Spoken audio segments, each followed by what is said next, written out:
Fiang's POV. Nasaan ang Kuya Indigo mo? Bungad ko kay Patrick na naabutan ko nagpe-prepare ng merienda sa kusina pagpunta ko ron. Kakarating ko lang galing Azuma Entertainment. Mas naunang umuwi sa akin si Indigo samantalang ako nag-overtime na 1 oras sa opisina dahil may mga kailangan pa akong tapusin. Dahil separate cars kami, hindi niya na ako hinintay pa. He just told me earlier to be careful on my way back. Pero nang ipark ko ang sasakyan ko, di ko napansin ang sasakyan niya sa garahe. Only Patrick's, meaning wala pa si Indigo sa bahay kahit nauna pa tong umalis. Sinundo si Ate Fatima sa school. Simpleng sagot ni Patrick pero may malakas na tibok ang puso ko na pumukaw sa akin at di ko mapaliwanag at ngayon ko lang to naramdaman. Bakit di mo pa kasi hinintay si Fatima? Di naman kami sabay ng out ngayon eh. Mas nauna ako sa kanya. May pinuntahan pa rin kami ng tropa ko. Kaya nung tumawag si Ate Fatima at nagpapasundo, hindi ko siya napuntahan agad. And then, paano mo nalaman na si Indigo ang sumundo sa kanya? Nag-chat siya. Sabi niya okay na raw dahil nakisuyo na siya kay kuya. Natahimik akong bigla. Why am I feeling this way? Alam ko close na rin si Fatima at Indigo. 2 buwan lang lumipas simula nang planuhin kong ayain si Indigo sa isang dinner date at tuksohin sa pamamagitan ng isang babaeng kapatid ng dati kong kaklase sa college. Yes, I feel that. Ayon sa report na natanggap ko sa babaeng kinuha ko.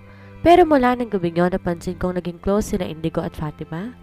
May mga times pa na sa halip oras na ng pagtulog ni Indigo, tutulungan pa si Fatima sa research dahil nagpapatulong daw.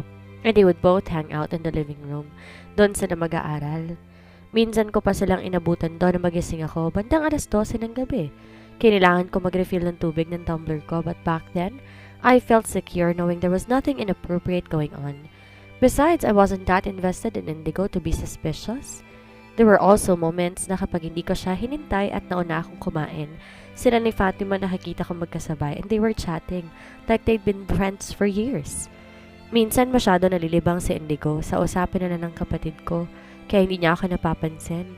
Yeah, I know naging close na sila.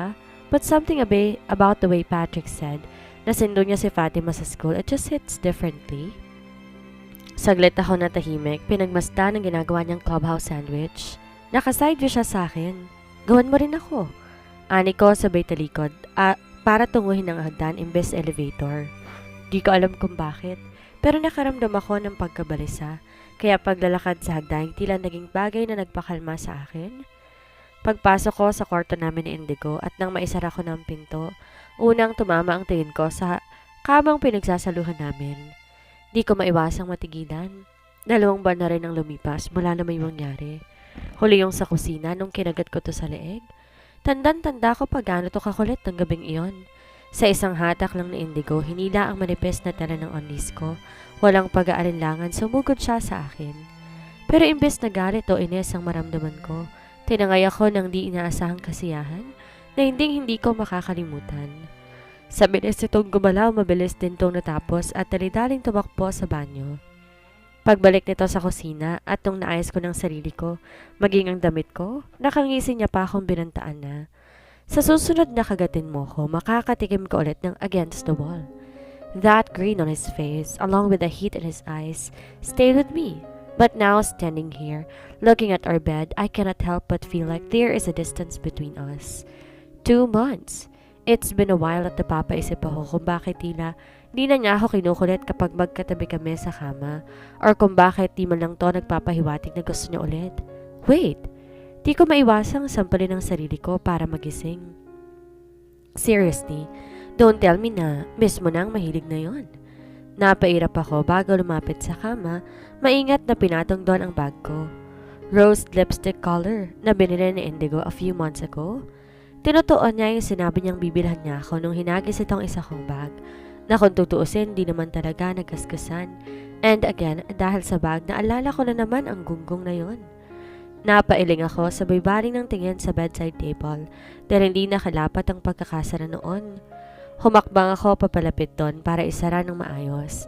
Pero bago ko yun gawin, di ko na iwasang buksan ang drawer. Akmang isasara ko na ulit pero something caught my eye. A rectangular jewelry box. Sa ilalim nun may isang greeting card. Wala sa sariling kinuha ko yon pareho pero ang una kong inusisa ay ang laman ng box. Inside was a stunning gold necklace featuring a pendant in an unfamiliar shape. adorned with diamond nestled in the center.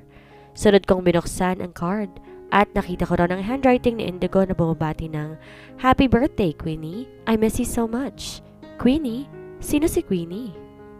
Napatitig ako sa card at bigla bumigat ang puso ko habang minabasa ang pangalan. Queenie. My mind raced. Wala akong kilalang ganong pangalan sa mga kasamahan ni Indigo. Wala sa pamilya niya o mga kaibigan. Sino siya? Anong klaseng relasyon na meron siya sa babaeng to? At naisip pang regaluhan ng mamahaling kwintas. Nanginig ang mga kamay ko nang ibalik ko ang card at ang kahon sa drawer. Imbes mag-overthink, agad akong nagbihis at lumabas sa kwarto. Binalikan ko si Patrick sa kusina para sa sandwich ko dahil nakakaramdam na ako ng gutom. Patrick, natigilan ako sandali at umikot ang tiyan ko. Hindi sa gutom kundi mas mabigat, mas mapait. Umalingaw-ngaw ang tawa ni Fatima sa kusina at nandoon sila ni Indigo. Nagsalo sa sandwich na para sa akin. Nakatayo sila malapit sa counter. Mahinang tumatawa habang nagsasalitan sa pagkain. Yes, iisang sandwich ang kinakakita nilang dalawa na hawak ni Fatima at parabang napaka-formal lamang noon sa kanila. Si Indigo mukhang relax pa. Ang kanyang ngiti malawak at walang bigat. Yun ang uri ng ngiti na matagal ko nang hindi nakikita sa kanya. Bakit ganito ang pag-aalala niya sa akin? Pilit kong tananggal ang kirot ng selos na naglalakbay sa aking puso.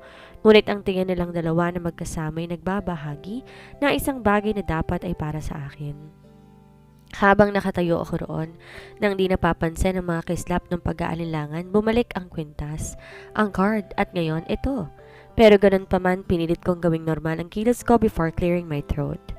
Since inubos niya ng sandwich ko, hindi na ako magluluto ng dinner. Kumain na rin naman si Patrick. Sambit ko sa mga to. Mabilis nagangat ng tingin sa akin ng dalawa. Ngayon lamang nila ako napansin. May konting mayonnaise pang naiwan sa gilid ng labi ni Indigo na agad pinahid ni Fatima ng kamay nito. Muli akong natigilan because again, parang napaka-normal nun sa kanila. Napahakbang paatras si Indigo sa kapatid ko at sa akin ifinocus ang tingin. Sa'yo ba to? Sumenyas siya sa sandwich na hawak ni Fatima. Paubos na yun. Di namin alam. Gagawa na lang kita. Gusto mo bang dagdagan ko ng egg? No, it's fine. Mabilis kong putol sa kanya. I'll just grab something else. You two seem like you're having a good time. Ayoko makabala. Pumasok ako sa kusina at nalampasan sila para buksan ang refrigerator. Umaasang kahit papano makakatulong ang lamig ng hangin sa pagpapatahimik ng bagyo sa loob ko. Matapos kong kumuha ng isang apple, agad kong nilisan ng kitchen. Dinig ko ang pagtawag sa akin ni Fatima at tinanong pa ako kung okay na sa akin yon or gusto ko raw ba na ito ang magluto ngayon.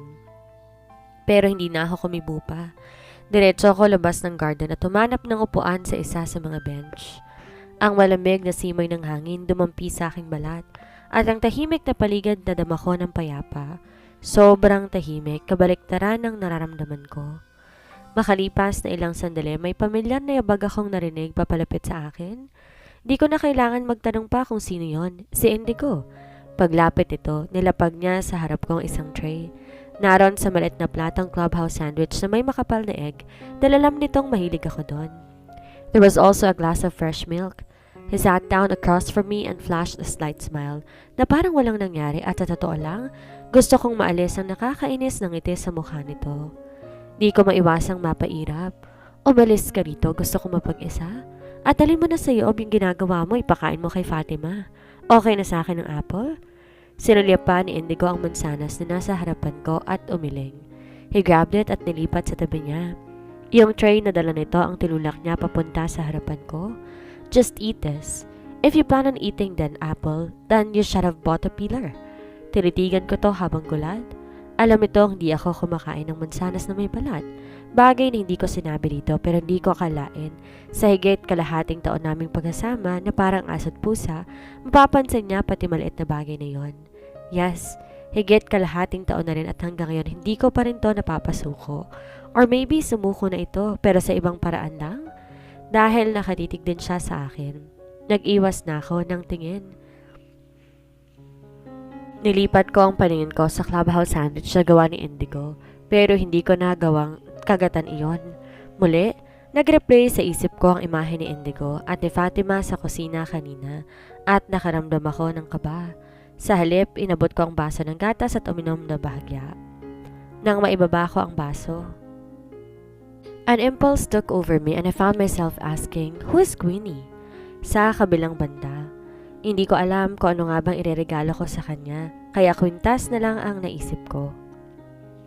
Patuloy ni Indigo. Nagpapaliwanag ito matapos sabihin sa akin na si Queenie ay ang kanyang kaibigan. Isa itong nakilala ko mula sa mutual connections, pero hindi ako sigurado kung maniniwala ako sa kanya. I mean, kung kaibigan niya lamang ba yun? Bakit kwintas ang kailangan ibigay? Lalo na lalaki ito at babae ang kaibigan na yon. It felt off. Bakit nasa drawer pa? Bakit hindi mo pa binibigay sa kanya? Tanong ko at pinanatili na matatag ang boses ko. Nasa garden pa rin kaming dalawa at hanggang ngayon hindi ko pa rin ginagalaw ang ginawa niyang kalabaw sandwich. Nagdadalawang isip ako. Feeling ko maling kwintas ang binili ko. Napabuntong hininga si Indigo na para bang itong pinaka nakaka-stress na problema. Pwede mo ba akong bigyan ng ibang ideya? Mug, picture frame, toothbrush, suklay, sabon, bimpo. Seryoso kong sagot. Napatitig siya sa akin at bahagyang natawa. Ipapamukha mo talaga na wala akong isip, ha? Baka isipin ni Queenie para akong sinuunang grade 6 na makikipag-exchange gift. Ako naman ang bubuntong hininga at umirap. I could feel the tension building inside me. Nagtanong ka sa akin, nagsuggest lang ako. Ngayon kung ayaw mo, wag mo akong kausapin. Tanungin mo na lang si Fatima. Baka mas mahusay siyang umisip ng ideya kaysa sa akin. Actually, si Fatima nga may ideya ng kwintas. Anito. What the? Di ko na iwasan mapatitig muli kay Indigo trying to process what he just said. Ibig sabihin, bago niya ako tinanong, pinuntahan nito si Fatima? What is going on here? Ganun ba sila ka-close na pati pang regalo ni Indigo si Fatima ang hihinga ng suggestion? Muli, nanikip ang puso ko sa inis pero di ko pinahalata.